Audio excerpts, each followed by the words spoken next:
MEd exam hall YouTube channel மாணவர்களுக்கு எனது வணக்கம்.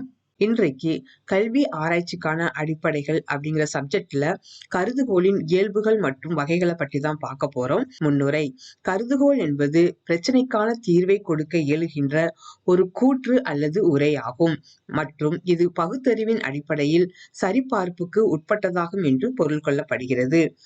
ஜே.எஸ். மில் அவர்களின் வரையறை: ஒரு உண்மை என்று மெய்ப்பிக்கப்பட்டதன் அடிப்படையில் ஒரு முடிவினை பெறுவதற்காக ஒரு ஆய்வில் சான்றுகள் இல்லாமலோ அல்லது முழுமையான சான்றுகள் இல்லாமலோ மேற்கொள்ளப்படும் ஏதாவது ஒரு அனுமானத்தை கருதுகோள் என்கிறோம். இது மெய்ப்பிக்கப்பட்டால் இதை அடிப்படையான உண்மைக்கு சமமான உண்மை என்று கூறலாம். மேலும் காஃபே அவர்களின் வரையறையை பார்க்கலாம். அறிவியல் முறையில் ஆய்வு செய்து மெய்ப்பிக்க ஏதுவாக தற்காலிகமாக அமைக்கப்படும் அனுமானமாகும்.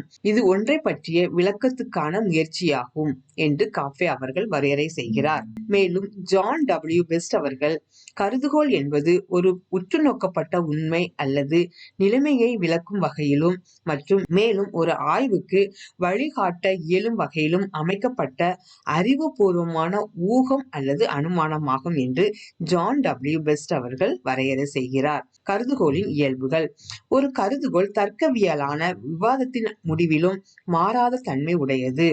இது உற்றுநோக்கப்பட்ட உண்மைகளுக்கும் நிறுவப்பட்ட விதிகளுக்கும் உடன்பாட்டுடன் இருக்கிறது. இது விதி விளக்க முறையினால் விளக்குவதற்கு அனுமதிக்கப்படுகிறது.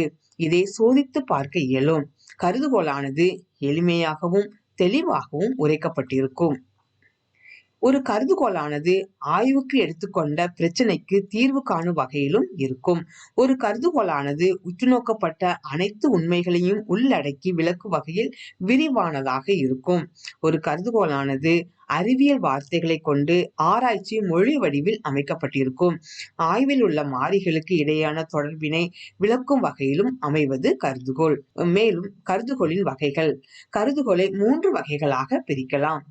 அதாவது திசைப்படுத்தப்பட்ட கருதுகோள், இன்மை கருதுகோள், கேள்வி வடிவத்தில் அமைக்கப்படும் கருதுகோள் என 3 வகைகளாக பிரிக்கலாம். ஃபர்ஸ்ட் என்னன்னு பாத்தீங்கன்னா, திசைப்படுத்தப்பட்ட அல்லது ஆராய்ச்சி கருதுகோள். திசைப்படுத்தப்பட்ட கருதுகோள் வழக்கமாக வெளிப்படையாக உரைக்கும் வகையில் ஒரு இயற்கை நிகழ்வின் குணங்களை உரைக்கும் வகையிலோ அல்லது 2 மாறிகளுக்கு இடையேயான தொடர்பை கொண்டோ அல்லது காரணம் மற்றும் அதன் விளைவுக்கு இடையேயான தொடர்பினை கொண்டோ அமைக்கப்பட்டிருக்கும். எடுத்துக்காட்டு பாத்தீங்கன்னா, மாநகராட்சி பள்ளிகளில் ஆசிரியர் பற்றாக்குறை உள்ளது. இது வெளிப்படையாக உரைக்கும் வகையில் உள்ள கருதுகோள் ஆகும். அடுத்தது பாத்தீங்கன்னா, நுண்ணறிவு ஈவும் மாணவர்களது பாடத்தில் அவர்களது அடைவும் நேர்மறையாக தொடர்பு கொண்டிருக்கிறது. இது 2 மாறிகளுக்கு இடையேயான தொடர்பு படுத்தும் கருதுகோள் ஆகும். அடுத்தது பாத்தீங்கன்னா, அமைதியாக படித்தல் தேர்வில் அதிக மதிப்பெண்ணை தருகிறது. இது எதற்குள்ள எடுத்துக்காட்டுன்னு பாத்தீங்கன்னா, காரணம் மற்றும் அதன் விளைவுக்கு இடையேயான தொடர்பு படுத்தும் கருதுகோள். நெக்ஸ்ட் என்னன்னு பாத்தீங்கன்னா, இன்மை கருதுகோள். இது ஒரு திசைப்படுத்தப்படாத கருதுகோள் ஆகும்.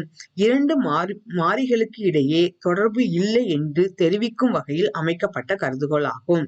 எடுத்துக்காட்டு, நுண்ணறிவுக்கும் பாட சம்பந்தமான அடைவுக்கும் தொடர்பு இல்லை. அடுத்தது பாத்தீங்கன்னா, கேள்வி வடிவத்தில் அமைக்கப்படும் கருதுகோள். 2 மாறிகளுக்கு இடையே தொடர்பு இருக்கிறதா என்பதில் ஐயம் ஏற்படும் போது கேள்வி வடிவில் கருதுகோளை அமைக்கலாம்.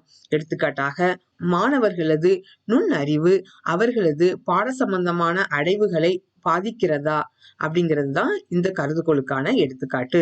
முடிவுரை: ஒரு ஆராய்ச்சியாளர் நன்கு தெரிந்த உண்மைகளை உற்று நோக்கி ஒரு பிரச்சனையை பகுத்தாய்வு செய்வதற்கு எடுத்துக்கொள்ளும் போது அவர் தனது ஆராய்ச்சிக்கான தொடர் செயல்பாட்டை துவங்கும் போது ஒரு தற்காலிகமான தீர்வு மூலமாக ஆரம்பித்தல் வேண்டும்.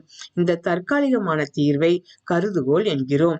எனவே ஆராய்ச்சியாளர் தனது ஆராய்ச்சியை துவங்குவதற்கு முன்பு எடுத்துக்கொண்ட பிரச்சனைக்கான தீர்வாக ஒரு கருதுகோளை அமைக்க வேண்டும். அந்த கருதுகோள் அனைத்து உண்மைகளையும் உள்ளடக்கி விளக்கும் வகையில் இருக்க வேண்டும். சுயமாக கற்போம், தேர்வில் வெற்றி பெறுவோம். நன்றி, வணக்கம்.